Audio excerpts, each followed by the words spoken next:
Good morning, good afternoon, good evening, wherever you're watching from. This is my bottom review from the weekend.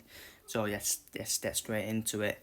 Diego Pacheco with a lovely body shot stopping Sulecki as he takes out the Polish fight with a body shot in the first half of the fight. And this was a bit of a step up for Diego Pacheco, a bit of a step up, albeit Sulecki was stepping up to super middleweight from middleweight, of course, from his last fight. And very good performance from Diego Pacheco, very good performance from him. And now you need to step up the levels now, in my opinion, if you're Diego Pacheco. Where do you want Diego Pacheco at the moment? Because I would put him in the same level as Edgar Belander.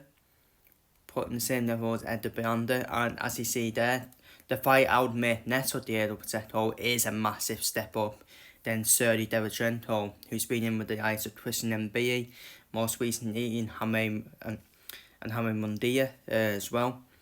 But I think it's a step up Diego Pacheco needs to take.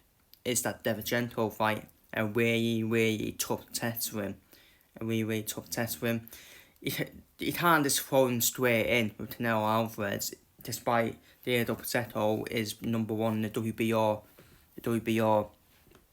super middleweight rankings. You just can't put Pacheco in with Canelo straight away, in my opinion. Because let's be real, Canelo Alvarez is gonna beat Edgar Belander. I would even say Diego Pacheco versus Edgar Belander is probably the perfect matchup. Perfect style matchup to perfect fight to make next, both at the same level for me. But if Diego Pacheco's any good, throw him straight in, then Sergey Derevyanchenko. Simple as that for me. Simple as that. But very good performance from Diego Pacheco. Very good performance. A dominant performance from him as well. And was impressive, to be fair. Impressive performance from Pacheco. But you don't throw him straight in. Then Derevyanchenko now. We step up the levels now. There's a world level opposition. But up next, but elsewhere on the card, obviously I didn't do any previews for the other cards. Obviously my preview for Pacheco fight was before the other fights were announced. But Eduardo Nunez, of course, number one IBF mandatory for the winner of Anti-Tatatse and Josh Warrington, stopping Miguel Murada after 6 rounds. Unbelievable, too much power for his opponent from Sudan Nunez. Sudan Nunez is too powerful for his opponent, and he's all about the power, is Eduardo Sudan Nunez. It was basically a warm-up fight for him, basically a warm-up fight for Nunez, as the next fight he should win now, go straight in with the winner of Anti-Tatatse or Josh Warrington, which obviously the preview for that fight will be coming tomorrow. In my AJ vs Down the Bar full card preview. So stay tuned for that, and that should be the next fight for Sudan Nunez. He doesn't need any more warm-ups. He wants that world title shot now. For me. Elsewhere, in the cruiserweight division, we saw Siobhan Clark win a majority decision over F.A. Apoche in California after 10 hard rounds of action, competing as the Pacheco Sulecki undercard. Siobhan Clark, as I said there in my notes, Siobhan Clark had to battle through a late onshot to prevail. Siobhan Clark was probably better in the first half of the fight.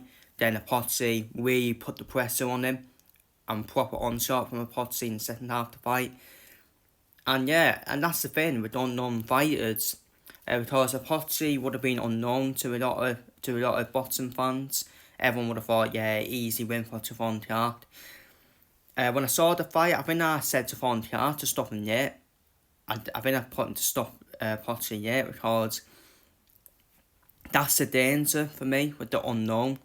That's the danger with unknown fighters for me. And it was a tough test for Siobhan Clark. It was a tough test for him as well. And Siobhan Clark now, who he's in a 50-50 now, isn't he? 50-50 situation. Does he go up against Isaac Chamberlain or Fidel Wai next, which for me, it's probably the same level as them, but actually better than them. Because at the end of the day, Trevon Clark already won a British title. Trevon Clark is obviously number 4 in the WBO. I think it's the WBO, no, the WBA, sorry. I think it's the WBA. Rankings is the division, is the ranking that Gilberto Ramirez is obviously the champion in. Trevon Clark's number 4 in that ranking. And he's past British level, isn't he, Trevon Clark? He's won the British title, defeated Ed Soro as well. I think he needs to move on now to hooping opposition now, Trevon Clark, before heading into possibly a world title shot. And the fight I would make next is Trevon Clark against Michael Tasiak, who was supposed to face Isaac Chamberlain for the for the hooping title. But then obviously Tasiak had to obviously withdraw to injury. I don't know the situation on his injury, but either fight Tasiak or Maciej Maciej.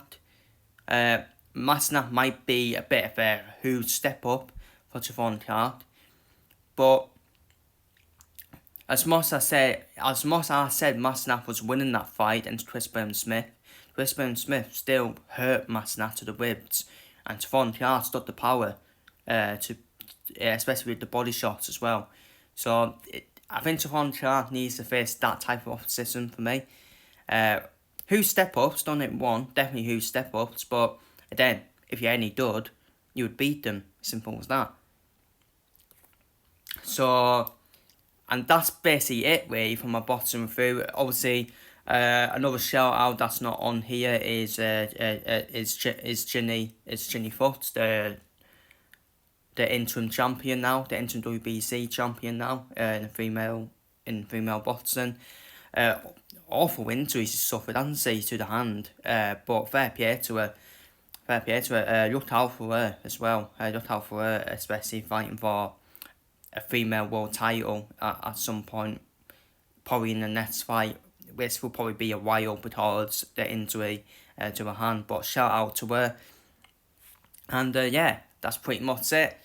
But that is my bottom review from the Pacheco vs Sulecki card. Feel free to leave your thoughts down below on all the winners, who they should fight next. And yeah, take care, stay safe, see you later, and I'll see you all tomorrow for 2 bottom previews. Harry Mondia versus Eric Beazlian, and the Anthony Joshua versus Daniel Dubois full card preview as well, as we are heading towards that big fight at Wembley Stadium. So stay tuned for that. Feel free to leave your thoughts down below in the comments. Take care, stay safe, and see you on the next one.